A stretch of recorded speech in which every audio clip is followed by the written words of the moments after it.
Good morning! Kamusta kayong lahat? Andito kami ngayon sa cafeteria. Breakfast lang kami dito. Tagal namin hindi nakalabas ng ganito kaaga. Say hello, anak. Hatid namin si Bryce. Tapos magbabayad kami ng komedor niya. Tapos diretso kami ng hospital mamaya. Kasi may may konting parang nagka-problema dun sa ni Bryce, yung pagbibigay ng gamot. Magbre-breakfast lang kami. Tapos mamaya explain namin pag kami naglalakad. Para kapag nandun na kami sa sa hospital. Sa kape lang tayo. Kape. Yeah.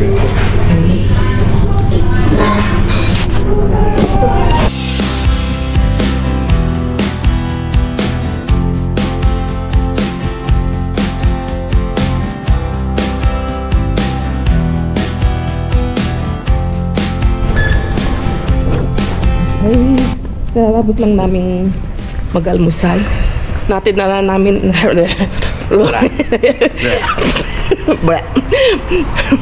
nalunok ko ata yung dila ko. Nahatid na rin namin si Bryce. Tapos sabay na rin yung kanyang komedor. Komedor is yun, mag-stay in siya. Kakain diyan sa sa school nila pananghalian. Komedor kasi ang tawag dito. May nasisilip ako. Tignan nyo naman, oh. Ganda, kaya nga, ang ganda, oh. Oh my God, oh. Wow. Gusto sana mas maganda saan nakakalagay. Oo. Sa atin. Alang ganda. Oh. Ala. Ulin. Alang gaganda ng gamit dito, oh. Oh, ito upuan. Ang ganda. Ala, kabago-bago. IKEA pa, oh. Oh. No? Upuan siya. Ang galing naman ito, oh. Bago-bago. Lagay mo nga. Pwede pa. Pwede pa, oh. Oh, ang ganda, oh. Oy, kung wala lang kami pupuntahan ni Brian, pupunta ng hospital, bibit-bitin namin yan. Bago-bago, oh. Ganda. Muy bueno. Llévaselo. Bueno, ya, bigay mo na. Es que es nuevecito. Mira, es de Ikea. Ikea. Muy bueno, Ay, susayang. Oh, mira. Ay, sino? Para ti. Hoy para ti. Muy bueno. Mira, ya me encontré un regalo. Vale, nada. Oh, di ba? Ito. Kaso, Ang ganda. Oo nga, eh. Para sa kanya, kasi tinitignan niya kanina pa. Ah, okay. Tapos tingnan mo, oh, may kama dito. May kama din dito. Ay, tingnan nyo dito ang kawaldas ng mga tao dito, Ito yung maganda. Ay, ito, alang ganda, oh. Ito. Kalkaljes. Ay, sus. Grabe, ang ganda. Ala, dalawa. Ay, si Army. Ay, may trabaho yun. Oo nga, Army, oh. Tingnan mo naman ang kama nila, oh. Ang ganda. Kabago-bago. Bagong-bago. Sayang, mga kalkal. Nakapanghinayang, Kung sa Pilipinas lang yan, di ka na di ka nagagastos. Sayang yung yung mesa. Kahit sabihin mong balikan mo mamaya. Hindi, kahit sabi mo balikan na nagbabantay na. Kaya hindi nga. mo kukunin kasi sigurado yan, hindi yan magtatagal. Mamaya wala na yan. Kung wala kayong pupuntahan, kukunin ko yung lamesa. Tapos yung upuan maganda. Yung upuan. Wala, pupunta kami. Importante yung pupuntahan namin, mga kalkal. Kasi in-explain mo na? Hindi pa. Yun nga. Pupunta kami ng hospital dahil nga pupunta kami ng hospital, mga kalkal, kasi nagkamali yung yung doktor ng bigay ng gamot ni Bryce. Alam niyo ba, nasabi dapat 2 kaha ang ibibigay Pero in single shot. Oo, na single shot, isa lang ang dapat na laman. Pero nagbigay siya ng 2 kaha na may tagdadalawang laman.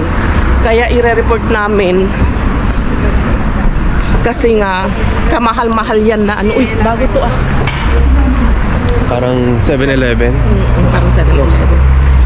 Ikamahal-mahal yun mga kakalkal na ano na gamot.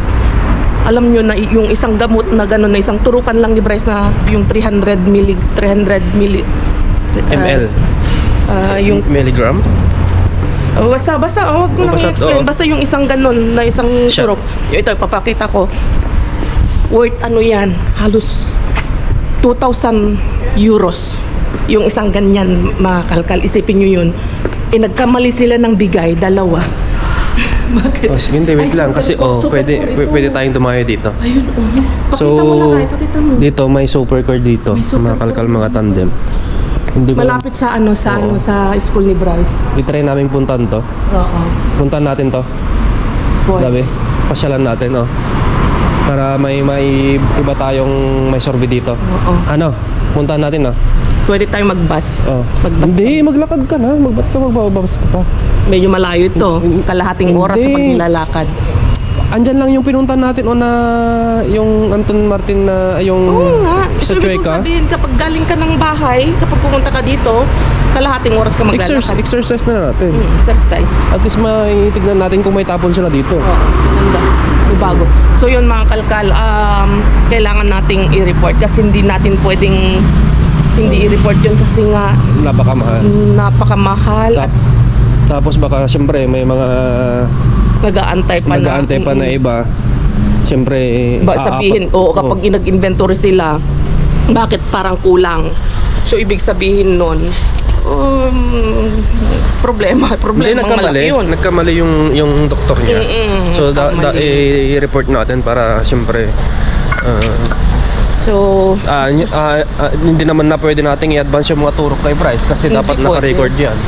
Kailangan nating i-report talaga. Pero yun nga, depende na kung anong sasabihin ng doktor. Kung sabihin na okay, sa susunod na pupunta kami at kukunin yung kanyang gamot, kasi kung sabihin niya na ikip na namin yon at i-advance, ilagay na lang yung sa calendar niya na lang, sa calendar ni Bryce, kasi hindi namin pwedeng kunin tapos ibabiyahin, hindi namin dinala basta pinicturan na lang namin kasi dapat nasa RF, nasa malamig siya, cool temperature siya.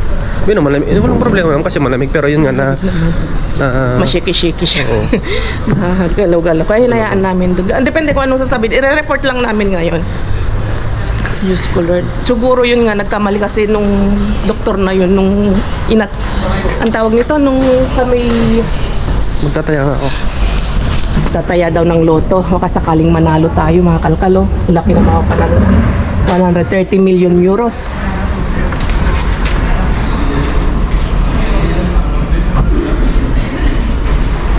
Yan. So yun, kailangan lang namin i-report mga kalkal kasi nga yan paulit-ulit lang ako. So yun, depende, antayin na lang natin kung anong sasabihin ng doktor, kung anong desisyon niya, dahil hindi naman kami nagkamali. Hindi rin namin i-chinek nung ibinigay na, kasi nga tiwala kami na yung kasi first time namin na mag-receive noon, first time namin mag-uwi ng bakuna na yon. Kaya ang ginawa namin, inilagay namin sa ref pagdating na hindi namin tinignan. Akala namin isa lang kasi ang laman. Nakalagay pala doon sa karton dalawang kapsul. Ang tawag doon basta dalawang bakuna yung nasa loob ng karton. Saka na lang namin nakita na dalawang laman nung nagturok si Bryce nitong nakaraang linggo. Hindi na namin na-i-video nung nagturok si Bryce kasi nga hiningi ni Bryce, "Mama, wag mo nang i-video." So hindi na namin i-binidyo. Oo. Sana nga manalo. Ito ay para sa 649 loto. Pero malaki ito, mas malaki. Mahal din siya. Umabot siya ng 250. Nasa 150 pesos. Hindi 60. Nasa 170, 180. Isang tayaan na. Okay, so let's go. Maglalakad lang kami kasi sumakay kami. Pinaka-exercise na namin ni Brian ito. Siguro lalakarin namin to hanggang doon. Siguro nasa mahigit kalahating oras. Kaya, okay, maganda exercise naman yun. Tapos pag uwi, siguro yun, sasakay na lang kami ng bus pa uwi kasi medyo mas malayo-layo. Okay, so let's go. Exercise muna tayo.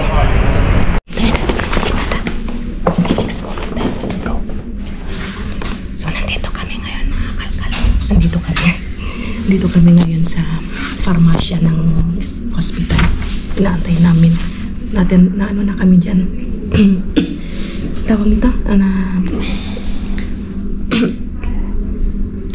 Kinausap na kami yung nasa information desk. Inaantay namin. Papasukin kami dito. Nai-report na lang pero antayin daw namin kung anong sasabihin ng doktor na nakagwardya ngayon. Hawak namin yung ito yung kalendaryo niya guys. Ito yung kalendaryo. Ito yung mga ano dyan. May mga shade o nabilugan. Yan yung date na may tumatawag sa'yo. Yan yung date kung kailan mag-i-inject na naman si Bryce. Ito tapos na ito. Tapos ito susunod. Tapos ito yung date na appointment niya para ma-check up si Bryce at kukunin namin yung bakuna. So, antayin lang namin ano sasabihin. Tapos i-update namin kayo. Okay, so tapos na mga kalkal. Kailangan din kaming mag-antay pa ng appointment ni Bryce dun sa kanyang dermatologist. Follow-up check-up niya. Sa doktor niya. Follow-up check-up niya. Dahil titingnan kung may resulta o kung ano yung epekto yung gamot kay Bryce. Kaya antayin namin. Wala pang kasi maaga pa. Dapat mga March first week ng March dapat makatanggap na kami ng appointment. Automatic na yun? Oo, automatic. Kaso nga lang maaga pa daw. Kaya hindi pa mailagay sa datos. So yun, nai-report na namin. At antayin na lang daw namin kung ano yung sasabihin ng doktor pagbalik na ng Marso na. Ikikip daw namin yon. Basta lang sa ingatan lang daw, lagay lang sa ref, wag Nagkamali daw. Nagkamali talaga sila. Hindi kasi yung araw na yon, kwento mo natin para. Oo. Yung araw na kasi yun, yung pumunta kami is nung December, yung doktor is masama yung pakiramdam. Masama yung pakiramdam. So siyempre nagkamali siguro. Diba? Talagang nagkamali siya. At ang maganda doon is nagre-report tayo kasi yun nga sabi ko nga sa doktor kanina is kailangan namin report yan kasi alam namin na sobrang mahal yung gamot. Thank you sila. Saka yun nga para maayos na rin yung kalendaryo ni Bryce sa pag-injection niya at yun sabi sige ang gawin na lang daw ay yun nga na lang parang advance na yon na pero saka na lang nila ilalagay pag sa Marso na.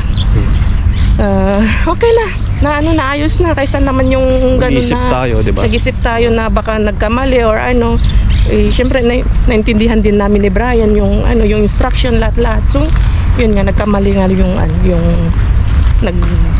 sa amin ng doktor niya. Mayroon akong batiin na si Arayan Rosalina na magbe-birthday sa February 2. Ay, si Rodelia pala. Sorry. Si Ma'am Rodelia Orcolio. Magbe-birthday siya. Happy birthday po, Ma'am. Ma'am Rodelia Orcolio? Hindi ko alam kung paano bigkas. Tapos pa? Ito din gusto ko. Sige. First comment si si anak ni si Jean Parado. Shoutout sa inyo Kuya Jose at ating Rolita at sa inyong lahat family. Yan. Kay Queenie Shout Parado. out po. O sige.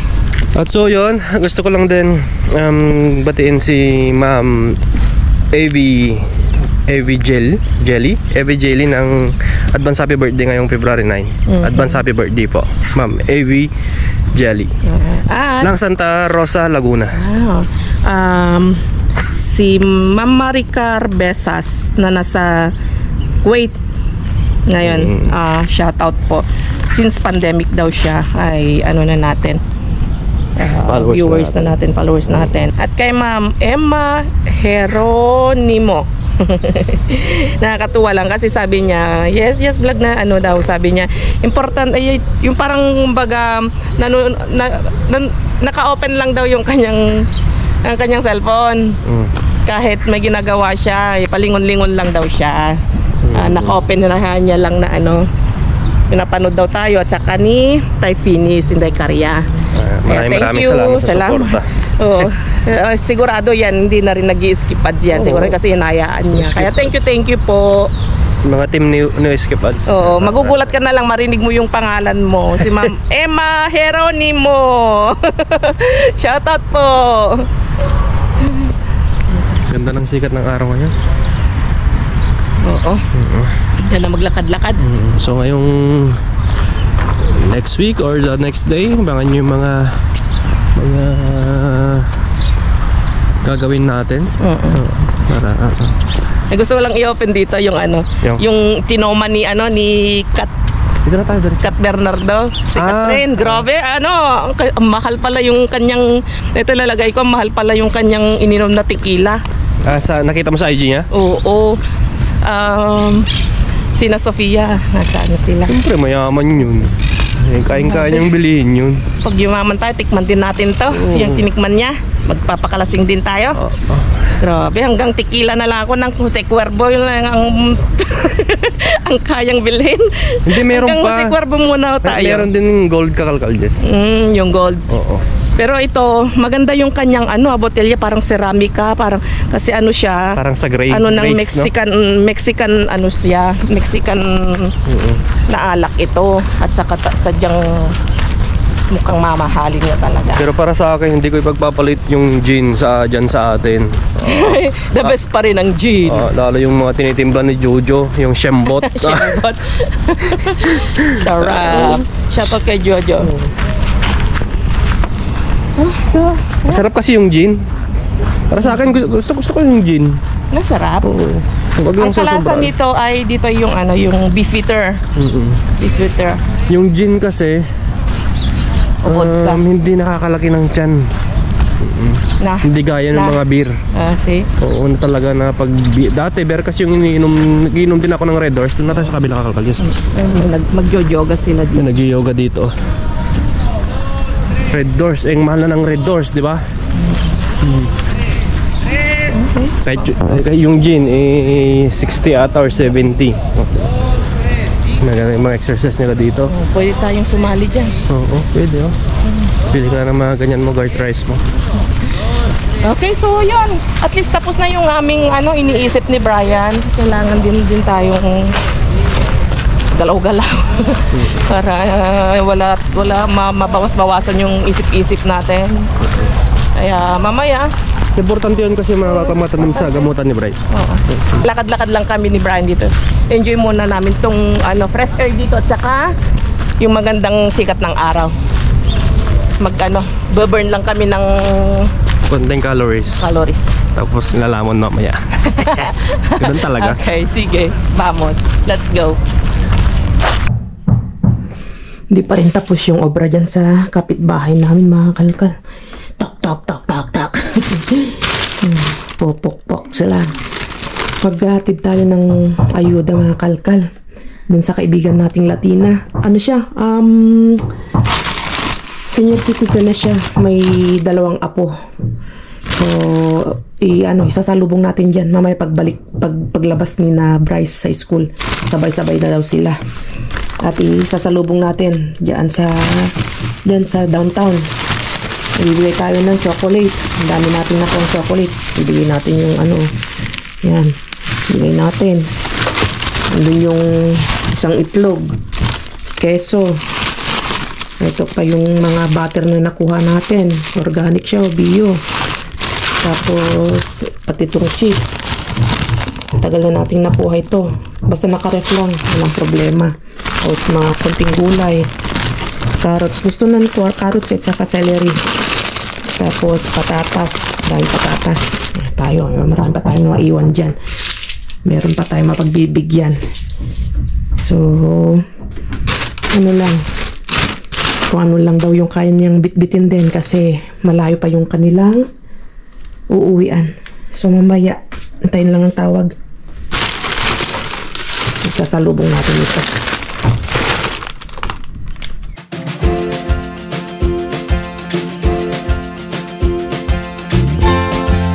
Andyan na siya. Bien. Pesa mucho. Kay Mira. Ay, mira, hemos encontrado chocolate del Lindor. Ay, qué bien. Kayo. Bueno, tama con la. ¿Vienes de trabajo?